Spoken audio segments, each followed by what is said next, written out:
Hai teman-teman Alins Podcast, apa kabar? Semoga semua baik-baik aja ya. Masih di serial All About Polyfurneka dengan aku, Alin Tiraf. Aku ada di Polyfurneka lagi loh. Nah, Politeknik Industri Furniture dan Pengolahan Kayu letaknya di kawasan Industri Kendal di Kabupaten Kendal. Dan Kendal itu letaknya di sebelah barat kota Semarang.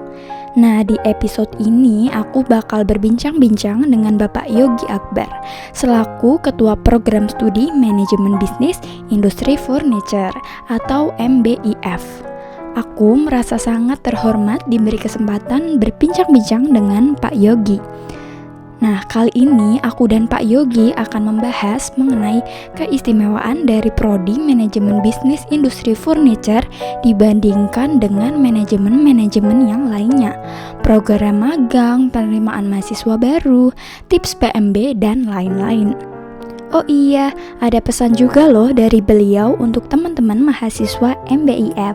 Makanya jangan di-skip ya, tonton terus sampai selesai. Yuk langsung aja.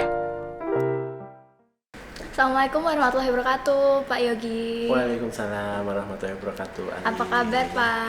Baik, alhamdulillah. Alin gimana kabar? Alhamdulillah baik juga, Pak. Siap. Baik, Pak, langsung kita mulai aja, Pak. Boleh, silakan.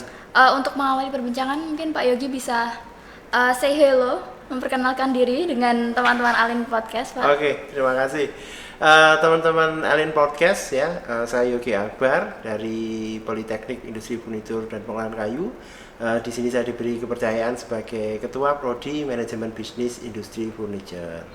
Ya. Baik, Pak. Sebagai Ketua Prodi Manajemen Bisnis Industri Furniture tadi, atau yang sering disebut dengan MBIF ya, Pak. Oke, ya. Bisakah Bapak menjelaskan apa sih keistimewaan dari MBIF ini selain dibandingkan dengan prodi manajemen yang lain? Oke, terima kasih Alin. Pertanyaannya bagus sekali. Jadi secara spesifik manajemen bisnis industri furniture ya, julukannya prodi MBIF. Ini memang spesifik manajemen yang untuk mengelola industri furniture ya. Selama ini belum ada, di Indonesia masih belum ada jurusan yang spesifik mengambil bidang di industri furniture. Jadi kalau kami di manajemen bisnis industri furniture itu mulai dari hulu sampai dengan hilir dalam proses bisnis industri furniture. Kami fokus di sana. Jadi secara spesifik kami mempelajari ilmu-ilmu yang berhubungan baik secara keilmuan maupun secara praktek terkait dengan industri furniture. Dan itu tidak dipelajari di program studi manajemen bisnis yang biasa. Kira-kira seperti itu, Mbak Alin. Wah, berarti spesifik sekali ya, Pak, di sini. Ya, spesifik. Jadi kalau kita ambil contoh di manajemen bisnis industri furniture itu bicara terkait dengan regulasi kayu, lalu berbicara terkait legalitas kayu dan sebagainya. Jadi kita lebih spesifik ke sana. Lalu kemudian untuk bagaimana ekspor impor, lalu kemudian bagaimana membuat harga pokok produksi, ya itu spesifik di industri furniture. Kira-kira seperti itu. Baik, Pak, apakah benar bahwa di Polyfurneka ini antara satu prodi dengan prodi yang lainnya itu terintegrasi? Ya, hari ini memang tidak hanya di Polyfurneka, tapi memang dunia memang membutuhkan tidak lagi kompetisi, kita harus kolaborasi. Begitu juga di Polyfurneka. Di Polyfurneka kita punya 3 prodi, yaitu teknik produksi furniture, desain furniture, dan manajemen bisnis furniture. Jadi ketiganya itu memang sinergi dan ketiga-tiganya saling ketergantungan antara satu bidang dengan bidang yang lain. Itu memang bisnis saat ini seperti itu. Begitu juga dengan prodi kita ya. Prodi kita saya kira tidak hanya kolaborasi di internal tapi juga di eksternal seperti itu, karena memang sharing dan kolaborasi itu hari ini menjadi kunci utama untuk memenangkan persaingan. Kira-kira seperti itu, Mbak. Lalu berarti di MBIF ini nanti akan mempelajari tentang produksi dan desain juga ya, Pak? Ya, produksi dan desain itu menjadi bagian yang tidak terpisahkan dari program studi manajemen bisnis industri furniture. Jadi di prodi manajemen bisnis industri furniture kita mempelajari juga terkait dengan pembahanan, lalu kemudian kita belajar juga terkait dengan pengetahuan terkait dengan mesin-mesin produksi, lalu kemudian maintenance itu kita pelajari juga. Nah, itu yang menurut saya paling membedakan ya, paling membedakan dengan manajemen yang lain. Lalu kemudian desain ya, hari ini bisa kita lihat kita bicara marketing, kita bicara pemasaran, kita bicara marketing, kita bicara pemasaran tidak lepas semuanya dari desain, ya kan?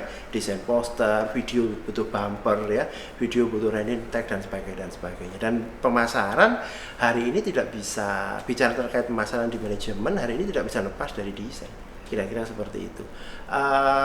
Termasuk dengan sosial media ya, sosial media yang hari ini cukup membawa dampak yang signifikan dan cukup membuat siapa yang berhasil menguasai sosial media marketing, digital marketing itu juga akan tumbuh signifikan juga dengan ini ya, penjualan, kira-kira seperti itu. Jadi desain maupun teknik produksi itu bagian yang tidak bisa dipisahkan dari program studi manajemen bisnis industri furniture. Itu hanya salah satu kolaborasi dari kurikulum. Ya, hanya satu di kurikulum, kegiatan praktek, lalu kemudian tugas akhir, itu 3 prodi juga kolaborasi, kira-kira seperti itu. Bisa membuat karya bersama, lalu kemudian bisa membuat prototipe dari prodi desain mendesain, lalu kemudian dari prodi teknik produksi furniture produksi, lalu kemudian kita menghitung harga pokok produksi dan bagaimana menyusun strategi untuk penjualan, gitu sih Mbak Ali. Baik Pak, kalau berbicara mengenai penerimaan mahasiswa baru ini kan sudah dibuka ya Pak? Oke, sudah. Berarti berapa kuota untuk prodi MBIF tahun ini Pak? Ya, prodi MBIF ini spesial ya. Dari tahun ke tahun kita tidak lebih dari 30 mahasiswa ya. Kalau kita bicara terkait animonya cukup besar. Animo di prodi MBIF itu terakhir tahun lalu 1.500 lebih ya. Jadi masuk di prodi MBIF itu tidak mudah ya. Satu kursi itu harus menyingkirkan 50 pesaing ya, 50 pesaing. Jadi 1:50 itu cukup ya, kami dari pengelola prodi MBIF ya cukup bangga dengan hasil ini. Kenapa? Karena ternyata antusiasme dari masyarakat, dari calon mahasiswa itu cukup besar pada prodi manajemen bisnis gitu Pak Ali. Keren banget ya, persaingannya tuh banget ya, sekali. persaingannya ngeri, 1:50 ya, 1:50. Wah, kalau seperti itu saya sangat beruntung sekali ya Pak bisa keterima di MBIF ini. Iya, harus bersyukur ya, karena sudah menyisihkan 49 lainnya ya. Gitu. Tapi memang Alin layak untuk masuk di MBIF. Nah, terima kasih loh Pak. Lalu untuk seleksi PMB jalur reguler sendiri, apakah soal-soalnya sama dengan prodi lain? Kalau bicara soal sebenarnya ini ya dalam tanda kutip tidak bisa disampaikan di sini ya, karena itu domain dari panitia PMB tim soal. Tapi pada prinsipnya mahasiswa harus mempersiapkan ya, calon mahasiswa harus mempersiapkan ya. Calon mahasiswa mempersiapkan tidak hanya di keilmuan, tapi juga tes seperti yang dulu kan Mbak Ali pernah lewati juga. Jadi tidak hanya tes akademis, tapi juga ada tes wawancara, tes terkait dengan kompetensi bidang dan sebagainya. Jadi harus dipersiapkan, memang harus dipersiapkan benar-benar. Hari ini kita bisa belajar dari tips-tipsnya pasti dibagi tuh di IG PMB Polifurneka. Oh ya, baik. Pasti. Bisa follow dicek aja. Ya. Follow aja. Ya. Siap. Kira-kira adakah tips atau trik yang bisa Bapak sedikit bocorkan buat para pelajar yang ingin mendaftar, Pak? Ya, untuk para calon mahasiswa baru Polifurneka yang berkeinginan untuk daftar di Polifurneka, dipersiapkan tes kompetensi bidangnya ya, tes kompetensi bidang, kemampuan keilmuan, bahasa Inggris, matematika dan disiplin-disiplin ilmu yang lain. Lalu kemudian yang paling penting interview ya. Di interview cukup menarik bagi kami kalau pada saat wawancara itu ada mahasiswa yang memiliki kemampuan bahasa asing ya, kemampuan bahasa Inggris, mungkin bahasa Mandarin dan sebagainya. Itu cukup menarik. Itu kami sangat apresiasi kalau ada yang seperti itu, kira-kira seperti itu, Mbak Ali. Baik. Nggak bisa banyak-banyak ya, Iya. mungkin tipsnya sedikit aja, tapi itu Iya. udah nyumbang banget tuh ya. Iya betul banget Pak. Kemudian mata kuliah apa saja nih Pak yang ada di prodi MBIF Pak? Oke, di prodi manajemen kalau disebutin satu-satu rasanya waktunya cukup banyak ya. Tapi pada prinsipnya kita kalau di manajemen itu ada beberapa bidang kompetensi ilmu. Mulai dari manajemen produksi, lalu kemudian manajemen keuangan, lalu kemudian ada manajemen pemasaran, lalu kemudian ada manajemen produksi, dan sekarang kita juga dari Politeknik Industri Bulutur dan Peluang Kayu itu juga sedang mempersiapkan untuk persiapkan industri 4.0. Ya, jadi kita nanti ada beberapa mata kuliah yang spesifik untuk industri 4.0. Kira-kira seperti itu. Ini salah satu keunggulan di kurikulum yang baru nanti, gitu. Ya. Kan saya sendiri dari MBIF ya Pak. Ya, mewakili dari MBIF ya. dari diri saya sekaligus teman-teman. Menurut Bapak apa dan bagaimana sikap yang harus dimiliki mahasiswa MBIF ini Pak? Oke, jadi gini ya Mbak Alin, kalau boleh saya sampaikan di sini. Terkait dengan keilmuan itu tidak hanya mahasiswa itu pintar secara akademis. Nah, ini yang selalu saya tekankan. Jadi untuk sukses ya di industri maupun di kehidupan itu harus ada soft skill juga. Soft skill ini yang paling mendukung. 70% keberhasilan kesuksesan itu sebenarnya soft skill. Nah, lalu kemudian ditunjang dengan kemampuan akademis. Ya, salah satunya adalah integritas, kedisiplinan, tanggung jawab, lalu kemudian berpikir terbuka, memiliki growth mindset. Ini penting sekali untuk dimiliki oleh mahasiswa, karena begitu nanti sudah di industri berbeda lagi. Kita akan berinteraksi dengan berbagai orang, kita akan berinteraksi dengan klien dan sebagainya. Itu dituntut kemampuan soft skill yang tinggi, dan itu yang harus diasah. Nah, mengasah itu tidak hanya di dalam kelas, tapi juga pada saat di organisasi. Lalu kemudian seperti ini, kegiatan non akademis tapi yang memiliki value. Ya, kayak seperti ini kan podcast dan sebagainya memiliki value, memiliki nilai tambah dan juga dampak yang positif tentunya bagi mahasiswa. Kira-kira seperti itu, Pak Ali. Pertanyaan selanjutnya untuk kegiatan magang nih Pak. Ya. Kapan pelaksanaan magang tahun ini Pak? Oke, tahun ini pelaksanaan magang untuk semester ini ya. Jadi kita kan untuk angkatannya Mbak Alin ini angkatan 2021.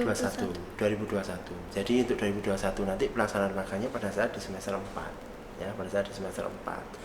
Jadi di semester 4 itu harapannya mahasiswa itu sudah memiliki bekal keilmuan ya, sehingga ketika masuk di industri sudah memiliki kompetensi yang diharapkan di industri. Jadi benar-benar sudah siap untuk terjun ke industri. Kira-kira seperti itu. Dan nggak kaget ya Pak? Nggak kaget dan memang benar-benar sudah siap ya, benar-benar sudah siap. Ilmunya udah mumpunin lah untuk masuk di industri gitu. Lalu apa yang harus disiapkan Pak untuk mahasiswa MBIF agar bisa melaksanakan kegiatan magang dengan baik? Oke, satu yang paling penting penguasaan terhadap bidang keilmuan yang dipelajari ya. Penguasaan terhadap bidang keilmuan dipelajari itu ya cukup menyumbang keberhasilan. Ya, bayangkan anak manajemen begitu ya, nanti ditanya terkait dengan perpajakan. Nah, ternyata didapat tugas dari pembimbing industrinya untuk membantu mengerjakan laporan pajak, ternyata lupa ya, ternyata nggak tahu tentang pajak, kan lucu ya, sehingga harus dipersiapkan. Satu, pada saat magang itu nggak hanya membawa nama pribadi, tapi juga di belakang itu membawa nama baik kampus ya, sehingga mahasiswa harus benar-benar siap ya. Selain itu, selain kesiapan akademis, kesiapan mental tentunya. Kesiapan mental itu menjadi bagian yang penting yang tidak terpisahkan dari apa yang harus dipersiapkan sebelum menghadapi magang di industri. Kira-kira seperti itu. Sehingga begitu masuk di industri nggak shock. Ya. Nggak shock. Kalau di kampus seperti ini, suasananya gedungnya bagus, lalu kemudian kelasnya ada AC-nya dan sebagainya. Begitu di industri Anda akan dihadapkan persoalan yang berbeda lagi. Pressure tekanannya itu lebih dari di kampus. Kalau di kampus mungkin hanya bicara terkait ayo tugas, ayo prakteknya harus sesuai dan sebagainya. Tapi begitu di industri sudah berpikir untung rugi. ya, sudah berpikir untung rugi, lalu kemudian sudah berpikir bagaimana efisiensi, ketepatan waktu, karena kan berhubungan dengan pihak eksternal, kira-kira seperti itu. Nah, sejak di kampus sudah dilatih mengumpulkan tugas tepat waktu, menyelesaikan tugas dengan sempurna, salah diulangi lagi, dan harus ingat semuanya ada target dan nilai minimal yang harus diperoleh. Kira-kira begitu juga dengan industri. Ya, jadi dilatih di kampus, lalu kemudian diasah di industri. Ya, jadi sehingga nanti setelah lulus, setelah magang, tugas akhir begitu masuk ke industri sudah benar-benar siap kerja, gitu, Mbak Ali. Baik Pak. Lalu tantangan berat apakah yang akan dihadapi lulusan MBIF di dunia kerja nanti yang harus disiapkan dari sekarang? Ya, kalau menurut saya tantangan itu bukan berat. Semua tantangan itu harus dihadapi. Semua tantangan itu harus dijawab. Kalau kita lihat tantangan itu berat, ya kita dari awal sudah takut dulu. Jadi tantangan ini harus dihadapi, harus dijawab lah. Tantangannya harus dijawab.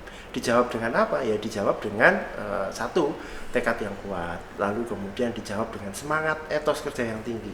Kira-kira seperti itulah. Dengan tantangan itu bisa dijawab dengan etos kerja, semangat yang tinggi. Lalu kemudian kita selalu mencoba mencari solusi di balik semua permasalahan-permasalahan yang ada. Jadi kalau begitu ada masalah, sudah kita biasakan, nggak usah mencari kambing hitam, nggak usah mencari siapa yang harus salah, tapi kita harus sama-sama mencari solusi bersama-sama. Nah, itu kan sudah dilatih pada saat mahasiswa di tugas dan sebagainya. Ada tugas kelompok, ada focus group discussion. Ketika mahasiswa dikasih masalah, kemudian bagaimana cara menyelesaikannya. Lalu kita lihat di sana siapa yang memiliki jiwa kepemimpinan dan sebagainya dan sebagainya. Itu pasti akan terbawa nanti, ya, di dunia kerja, di dunia industri pada saat magang maupun di saat nanti sudah lulus dan diterima di industri, gitu Mbak Ali. Untuk lulusan manajemen bisnis industri furniture Polyfurnica nanti akan menempati posisi apa Pak ketika sudah lulus di dunia industri? Oke, dari hasil ini ya, dari hasil kami treasure study untuk alumni, ya, treasure study alumni, mahasiswa kami banyak yang berada di posisi marketer. Ya, mereka di divisi marketing, lalu kemudian banyak juga di divisi produksi di PPAC banyak juga, lalu kemudian bisa mengisi di SDM, di personalia SDM, itu memungkinkan, lalu kemudian di keuangan, ya, di administrasi keuangan itu sangat memungkinkan mengisi di sana. Kalau target kami sendiri untuk kompetisi lulusan itu di tahun ketiga itu mahasiswa sudah selevel dengan supervisor, sudah selevel dengan supervisor di bidang manajemen, ya, manajemen keuangan, manajemen pemasaran, manajemen produksi maupun di manajemen produksi, kira-kira seperti itu. Keren sekali ya Pak. Ya. Jabatannya lumayan juga. Jabatannya lumayan. Ya. Nah, ada satu pertanyaan yang sangat menarik nih Pak. Ya. Di daftar pencarian Google itu saya menemukan pertanyaan yang paling banyak dicari, yaitu tentang berapa sih gaji dari lulusan Polyfurnica. Apakah Bapak bisa menjawab pertanyaan para netizen, Pak? Oke. Jadi mungkin ini ya kita sampaikan terkait dengan gaji, ya, level. Jadi kalau gaji itu sebenarnya kan domainnya tergantung mahasiswa alumni ini diterima di mana, ya. Jadi di setiap daerah itu pasti ada upah minimum, Tapi sejauh ini yang kami ketahui mahasiswa mendapatkan gaji untuk fresh graduate itu cukup bagus, ya, cukup baik. Ada yang mendapatkan gaji 5 juta per bulan, lalu kemudian ada yang mendapatkan gaji sampai dengan 7 juta per bulan, itu ada. Nah, itu cukup lumayan untuk fresh graduate, ya, untuk fresh graduate cukup lumayan. Jadi di atas UMR lah dan sebagainya. Kita juga membekali mahasiswa kemampuan, lalu kemudian setelah lulus kan mahasiswa ini ada uji kompetensi. Itu sudah menandakan bahwasanya lulusan kita itu memang kita sudah melahirkan profesional di bidangnya. Sehingga karena namanya profesional mereka sudah punya value. Nah, dengan value yang dimiliki itu akhirnya mahasiswa memiliki nilai tawar yang cukup tinggi di perusahaan, gitu. Saya jadi tidak sabar, Pak. Ya, nggak sabar lulus ya. Terus kerja. Ya, harapannya memang setelah lulus semua langsung kerja ya. Syukur kalau di Polifurneka itu banyak yang lulus, hampir semua lulus langsung kerja, hampir semua lulus langsung kerja. Dan pada saat mahasiswa PI, mereka mitra-mitra industri kita sudah inden, Pak, nanti sudah lulus kita ambil ya, kira-kira seperti itu. Itu nggak sedikit, banyak sekali yang seperti itu.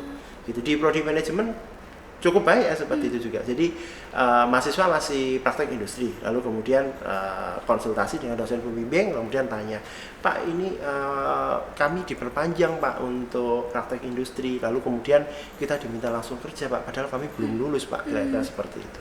Itu pertanyaan yang ini ya, yang hampir pasti kita temui di setiap mahasiswa mengerjakan tugas akhir.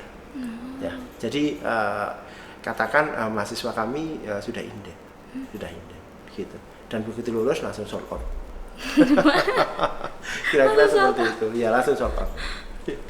Baik Pak, dan apa yang bisa Bapak sampaikan kepada pelajar yang akan mendaftar, yang akan lulus tahun ini, dan meyakinkan mereka bahwa MBIF Polifurneka ini adalah prodi yang sangat layak untuk dijadikan sebuah pilihan, Pak? Oke. Jadi prodi manajemen bisnis industri furniture, sekali lagi saya sampaikan prodi MBIF itu adalah prodi manajemen bisnis industri furniture yang pertama di Indonesia. Lalu kemudian kampus kami adalah kampus negeri ya, di bawah Kementerian Perindustrian. Kami memiliki mitra industri hampir 100 industri yang sudah bermitra bersama kami. Nah, itu sebagai mitra kami, di mana nanti industri-industri ini sudah siap untuk menerima mahasiswa-mahasiswa dari Polifurneka untuk bergabung bersama industri-industri yang ada tadi sebagai mitra-mitra industri tadi, sehingga dengan bergabung di Politeknik Industri Furniture dan Pengelolaan Kendal, utamanya di program studi manajemen bisnis industri furniture, itu masa depan cerah sudah menanti ya, masa depan cerah sudah menanti, dan mahasiswa sudah kita bantu untuk penempatan kerja, kira-kira seperti itu, bisa menjadi insan industri yang profesional di bidang industri furniture, dimajukan industri furniture Indonesia dan memajukan Indonesia, kira-kira seperti itu. Keren sekali. Juga jangan disia-siakan ya Pak, beasiswa terakhir tahun ini ya Pak. Ya, tahun ini beasiswanya beasiswa penuh di bidang akademis, jadi tetap semangat. Jadi sebenarnya tidak hanya beasiswa yang harus menjadi ini ya, yang harus menjadi daya tariknya, tidak hanya beasiswa, tapi adalah prospek kerja di masa depan. Prospek kerja di masa depannya itu terbuka luas, terbuka lebar, dan ketika di sini kita tidak hanya belajar teori. Ketika di sini tidak hanya belajar teori, kita di sini benar-benar praktek bersama industri, kurikulumnya yang membuat industri, lalu kemudian pada saat praktek di industri itu sudah benar-benar menerapkan ilmunya, lalu kemudian begitu lulus sudah ditunggu industri untuk bergabung bersama memajukan industri furniture Indonesia. Kira-kira seperti itu. Itu yang jauh lebih penting daripada sekedar beasiswa pendidikan. Mantap gitu ya, banget, Mbak Pak. Ya. Lalu apa pesan Bapak khusus untuk semua mahasiswa prodi MBIF Polifurneka, Pak? Ya, untuk seluruh mahasiswa prodi MBIF yang mampir ya di Alin Channel ya, itu mampir di Alin Channel, ini harus belajar dari Alin ya. Kita tidak hanya belajar terkait dengan akademis, kita tidak hanya belajar terkait dengan ilmu, tapi juga belajar soft skill, belajar komunikasi. Lalu yang paling penting lagi, hari ini adalah hari di mana informasi itu terbuka lebar, dan kita tidak hanya boleh menjadi penonton di tsunami informasi ini, tapi kita juga harus menjadi bagian penyampai informasi yang positif dan bermanfaat bagi orang banyak. Kira-kira seperti itu. Alin sudah mencontohkan sesuai dengan passionnya, sesuai dengan bidangnya. Mahasiswa-mahasiswa lain juga jangan kalah, kerjakan segala sesuatu yang menjadi passionnya, dan pastikan passion itu membawa manfaat bagi diri sendiri, dan paling penting juga bermanfaat bagi orang lain, menginspirasi ya. Kira-kira seperti itu. Itu yang kata kuncinya. ya. Kita harus bisa menginspirasi orang lain. Menginspirasi itu berarti harus kita sukses dulu. Setelah sukses, berhasil, lalu kemudian energi positifnya kita sebarkan ke orang lain. Gitu, Ali. Ya. Siap Bapak. Baik Pak, terima kasih atas kesempatan dan waktu yang sudah Pak Yogi berikan. Sama-sama Alin, terima kasih juga diajak menjadi narasumber di Alin Channel ya. Semoga subscribernya semakin banyak. Amin ya Allah. Konten positifnya semakin banyak. Amin amin ya Allah. Terima kasih sekali lagi. Terima kasih untuk Alin. Sama-sama Pak. Juga saya sangat berharap semoga percakapan kami pada kali ini bermanfaat ya Pak untuk teman-teman yang sedang kebingungan untuk mencari kampus dan juga mau masuk prodi apa sih. Mungkin bisa masuk ke prodi manajemen bisnis industri furniture di Polifurneka. Nggak usah bingung, langsung daftar di Politeknik Industri Furniture dan Pengolahan Kayu. Ya. Siap. Oh iya teman-teman, aku masih akan melakukan sesi bincang-bincang dengan narasumber-narasumber yang lainnya yang tentunya terpercaya dan informatif. Nah, dan see you on the next episode of Alin's Podcast. Bye. Okay. Terima kasih Pak Yogi. Sama-sama. Sukses selalu ya. Amin Pak. Semangat. Ya.